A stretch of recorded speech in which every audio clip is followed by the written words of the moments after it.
Happy New Year, my crafty friends. I'm Leslie and thank you so much for dropping by Crafty Cards with Leslie. A brand new year and everyone thinks New Year's resolutions. I tend not to make them, but I am mindful of things that I would like to do or improve on. Who needs to add extra stress in making New Year's resolutions? One thing I would like to be mindful of is to use up all of my paper scraps. It may sound like a small thing, but I seem to gather lots and lots of paper scraps and hate to part with any of them. So I'm challenging myself this year to start using up scraps. Here are 3 cards that I made using bits and bobs of leftover scraps. Let's take a look at each one that I've already made. This one, first of all the color that I've used are white and wild berry. This one here was just scraps that I had left over from borders from a scrapbook page. And so I just put them on one side as I always do, and I tend to sort them into colors which makes things easier. But with a piece of, scrap paper that's 12 inches by an inch, what do you do with them? There's not an awful lot to do. So what I did was I took this border die, this one here, and I just randomly cut a whole pile and my strips into these decorative edges. And then I stacked them, taped them, and trimmed them. So very, very easy to do.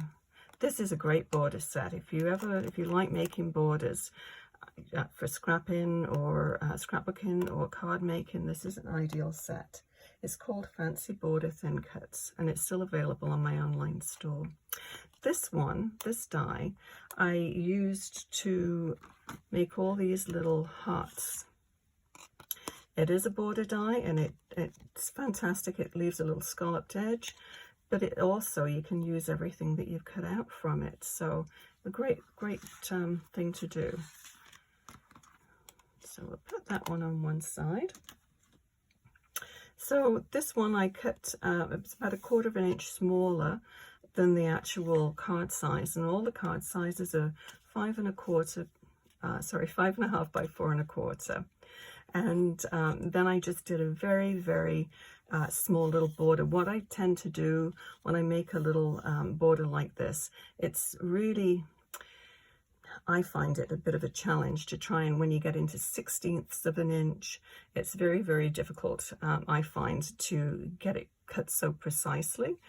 So what I tend to do is to cut the top part, the white part, and then the wild berry the same size, and then I just, on 2 sides, usually the top and the side, I just cut a smidgen off like that, and then just center the whole thing, and I find it works for me anyway. So then the stamp that I used on this one is this one, Hello Gorgeous, and this is still available as well. It originally was just one whole stamp, but I tend to perform stamp surgeries, and now I've got 2 stamps. So you can put them back together again and stamp them as one, and it works just fine. But I find that I get more use out of my stamps if I do this. I know a lot of people probably are just tearing their hair out when they hear that, but oh well, what works for one person. So that was the gorgeous part, and then on for the little hello, I use this, which is an old stamp of the month, Voice of the Sea, and it's just that little stamp just up in the corner. So it's nice to be able to revisit old stamp sets. So that's that card. As I said, all scraps, perfect. This one, if you watch my earlier video of what's it called, the the tailgate card, I actually took bubble tape and or bubble wrap, I should say, and then inked it with 2 different colors. It's got the melon and the wild berry, and then just smeared it over. You can watch that, and it's very, very easy to do. So I had a little scrap left, so I had to use it up. So I'll show you how to make a torn border like this very easily. I mean, you can just go ahead and tear your paper if you wish, but I find sometimes you don't have that accurate a tear. So if you use a mat, this is the VersaMat, which is great. On the other side, you can flip it over, and it's perfect for stamping. So if you have something to line up, straight ruler, and then just hold your ruler tight and then just pull it towards you. You get a nice straight tear, but you get that nice ragged look to it. And I think it's a perfect way of just adding a little bit of detail to a card. So that's that one. And then just an assortment of sequins that I used, the Wildberry and then the melon ones, and that's the ink colors that I used for that. On the title there, Dream Big, it's from this stamp set, and it comes with a die, which is perfect. You don't have to worry about trying to cut it all out yourself. You just put it through your die cut machine and it's done. So this one is the die and the thin cut set, So Happy Together, and there's lots of nice little titles on there for either scrapbooking or for card making. So another quick and easy card using scraps. Yay, scraps. Okay, so we'll put those on one side, and I thought we would make this together today. And the Wildberry paper isn't available, I believe, online anymore, but the closest one to it is Rosy. It's a new one out. It's not quite as bright as this, but it's a really nice color. So we'll build a card to start off with. As I said, I cut both of these the same, and then I just cut a smidgen off the side and then just center it. So, oh, actually we need to do our scoring first. Yeah, this one, yeah, I don't think I showed you this one already. It's got the scoring lines down here, and it just makes a nice subtle pattern on your paper. So I like to use my scoring platform. Move this out of the way a minute. It's a very tight space here. I tend to clutter things a little bit. So let's make sure we're all in view here.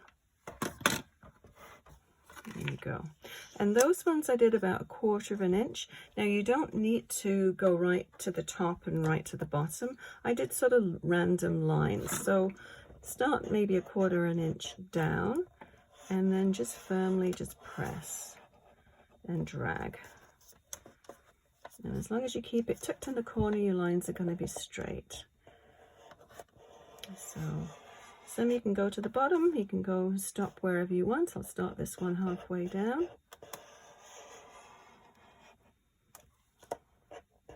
You just have to feel where the grooves are. Once you're in a groove, it's really good. It just keeps going.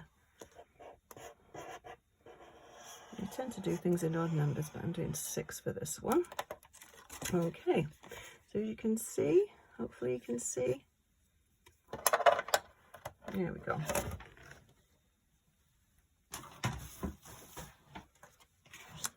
Okay, so now we'll put this card together, and I'm just going to use the tape runner for this.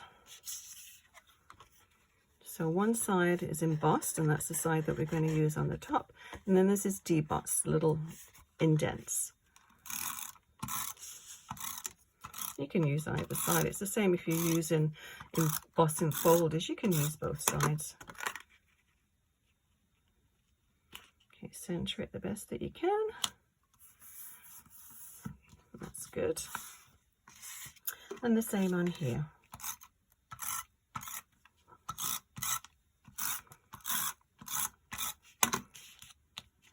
And if you want more scraps, you can always cut out the pink, because you're not going to be able to see that anyway.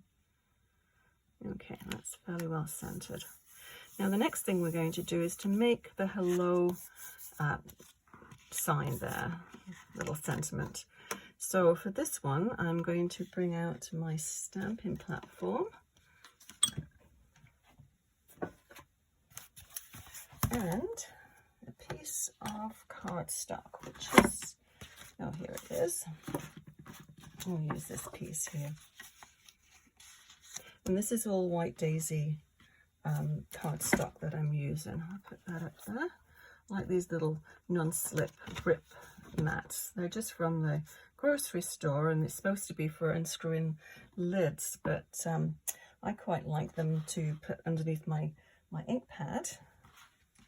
And oh, here we go. Keep losing things. And it stops it from slipping, which is really good. So when you stamp in your sentiment and you're using a die to cut around it, just make sure you leave enough room around it so you've got room on your big shot to cut this out. So that looks fine the way it is.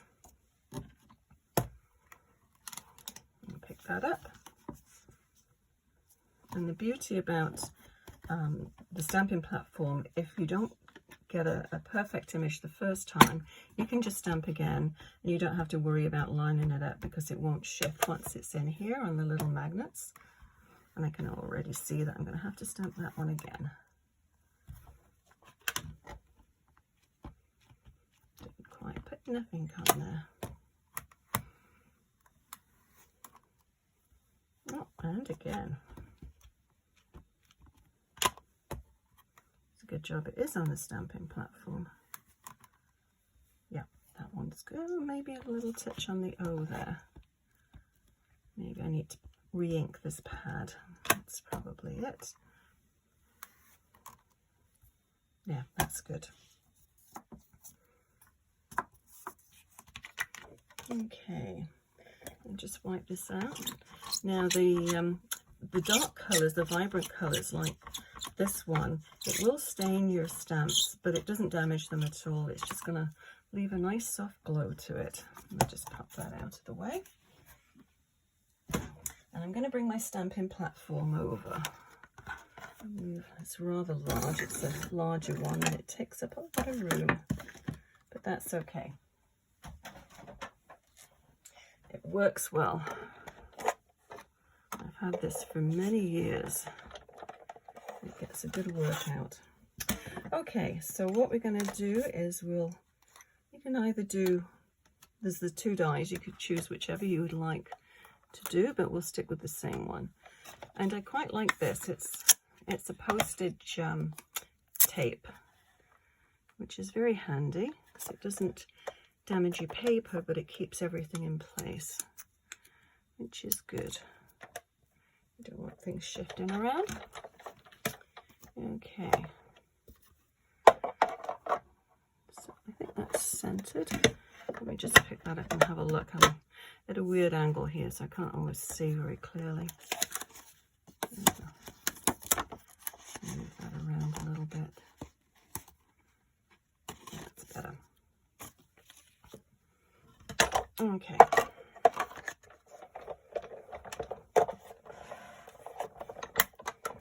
I'm sorry if I jiggle the camera. There we go.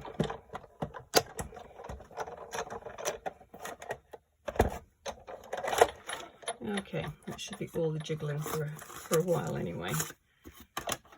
Let's move this out of the way.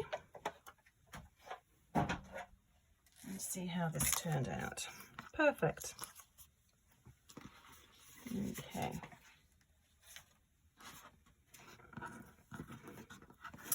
Now we'll bring this back in. So I think I want it just down the bottom, but slightly to the right. And I'll attach it with foam tape. I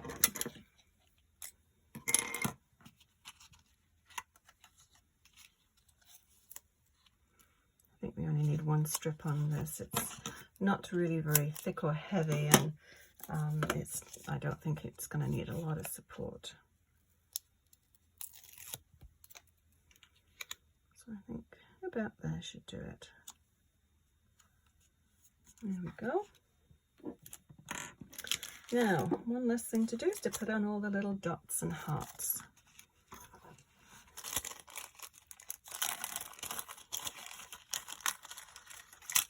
Let's sprinkle a few little hearts out here.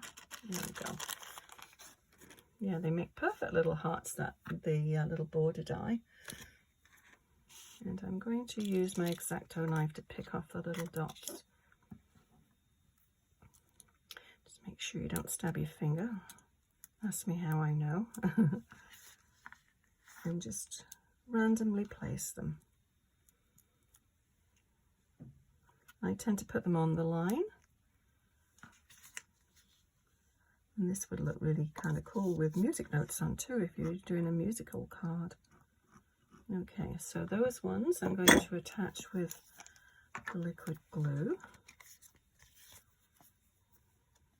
And I'll just put random dots on.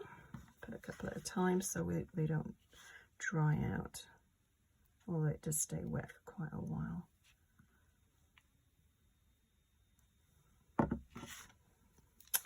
And maybe down here, 2 there, maybe 1 up there. And that should do it, I think. We'll have a look. Never say never until it's done.